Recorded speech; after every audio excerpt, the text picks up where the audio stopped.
This is episode 182 of Zen and the Art of Real Estate Investing with myself. It's me again because I got great feedback on episode 172, which was the last solo episode. So 10 episodes later, I'm coming at it again.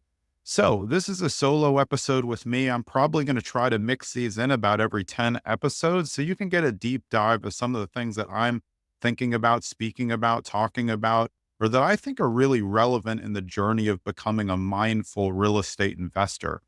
As you know by now, 182 episodes in, this podcast is about the mindful approach to real estate investing, and that encompasses my journey really as a person and as a real estate investor, from growing up as a toddler walking houses to now still doing the same thing. So this episode is about analysis paralysis because it's one of the biggest things that I read about on Bigger Pockets and the forums and everywhere. And I think I hear people talk about it all the time, but I'm here to tell you that analysis paralysis is not real. If you think it's real, I'm going to tell you how to overcome it, but it's not a real thing. The reason why people are stuck in analysis paralysis is because they lack the confidence to move forward. So the paralysis actually isn't because of the analysis. You're doing analysis as a procrastination technique so you don't have to make a decision because you can't make a decision because you haven't built up the reps or the confidence in order to make a decision. How do I know this? Well, if you didn't know, I'm actually a certified life coach. And not one that got it in a back alley or some certificate online. It was at least 30 weeks, if not more, maybe 36 weeks. And I did it in a year that I dropped real estate altogether about 7 or 8 years ago. I needed a break. I needed to go inward. And during that year, I got certified and I thought about putting it in practice. And instead, I really put it to practice in my family life, my personal life, and now in my business. So that's been a big part of my journey as well. It led me to a lot of mindfulness techniques that I carry along. And that's why I can look, I guess, with a bird's eye view at what analysis paralysis is. So I'm also a writer. And as a writer, I used to have a lot of people tell me like, oh, I have writer's block. And I would say, well, writer's block is also not real. And the reason why writer's block is not real is because you can still write. You can just literally write anything that comes into your mind for an hour and you would be writing. So you don't really have writer's block. You're lacking a confident part of moving forward in your story. Probably don't feel good about it. Sometimes you're not motivated. So those things are a little bit different, but it's the same principle. Analysis paralysis for real estate investors is fake. It's just procrastination. And the reason why you're using spreadsheets and analysis tools and vetting deals that you haven't looked at in person as a technique to procrastinate is because you're scared. And that's okay. It's okay to be scared, to take a giant sum of money and invest it in real estate. But you have to go through all of those things to start to get to the other end and find out when you're ready. Because if you look online, everybody's telling you to take action now. You have to take action, but you have to back up a step and realize that taking action is not buying. So how do you overcome analysis paralysis, even though it's not real? If you feel that you're stuck, how do you overcome it? And this is a really easy game plan. And I'm going to tell you, you can do this in any city in the country, any city out of the country. Hopefully, maybe it's a little bit less out of the country. But the first thing you're going to do is look for real estate meetups. You're going to look in the events section on Bigger Pockets. You're going to look on meetup.com. You're going to look anywhere. You're going to look up local RIAs. That's REIA, Real Estate Investment Associations. You're going to look those up.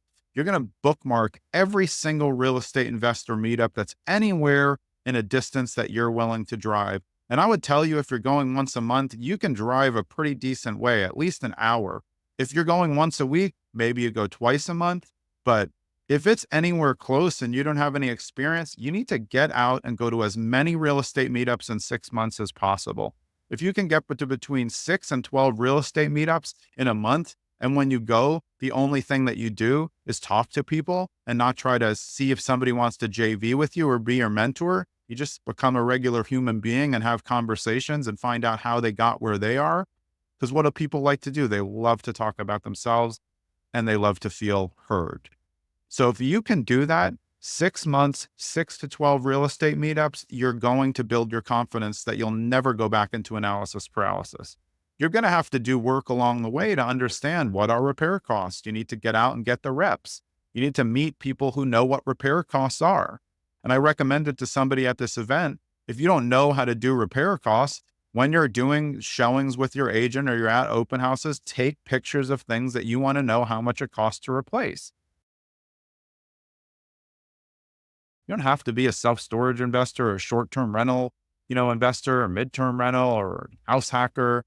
You just want to be an avid real estate investor. And inside of that, while you're breaking your analysis paralysis, you don't want to become a spreadsheet warrior, because spreadsheet warriors always are in analysis paralysis because they spend too much time on spreadsheets. And this comes from somebody who has his whole life on a spreadsheet, but I'm not a spreadsheet warrior because I use the spreadsheets to track what I do in real life. And the spreadsheets actually motivate me to do more in real life. When you're vetting a property on a spreadsheet, you should be looking at the numbers and say like, wow, this one's pretty close. I need to go see it right now.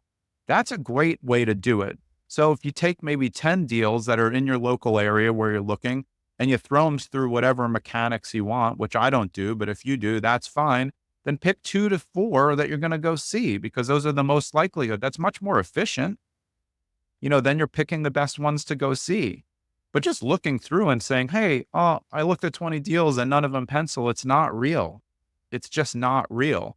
And it's not going to get you anywhere. You're not growing if you're listening to podcasts and reading books and then just doing calculations. You need to meet other people. The coolest thing about real estate meetups is there's always somebody that you bump into and they tell you they have like 30 units and you're like, are you serious? You look like a kid. Yeah, they know what they're doing. Those are people that you want to learn from.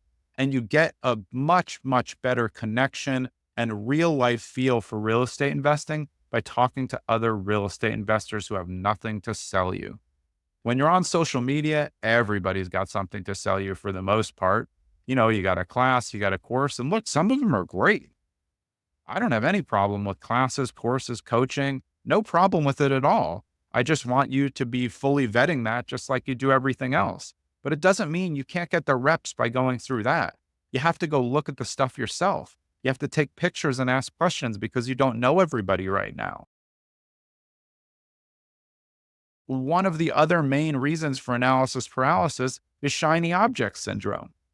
You know it if you have it. Oh, this week I like self-storage. Now I listen to a podcast on land flipping. I'm going to do land flipping. Wait, actually short-term rentals sound awesome, but wait, no, actually midterm rentals sound even better. But maybe I should just do like a long-term rental, or maybe I should just become a flipper. But if I'm not going to be a flipper and I don't have the money, maybe I should just start with wholesaling. You know what I'm saying? That is shiny object syndrome. So I need you to focus. And what you're doing on your meetups, finance, and then asset class distribution, figuring out what you want to do, that's all just basically practicing minimalism. You don't want to be doing maximalism and trying to fit every asset class and learn about everything. I've done that too. Sometimes I get off a podcast and I think like, damn, that sounds fun. But then I realize it doesn't fit my personality. You have to fit your personality to the asset class, and then the asset class has to financially make sense for you in your area that you want to invest, whether that's close to home, where it should be for your first investment, or farther away. And farther away, you need to figure out what works for you there. So that's really it.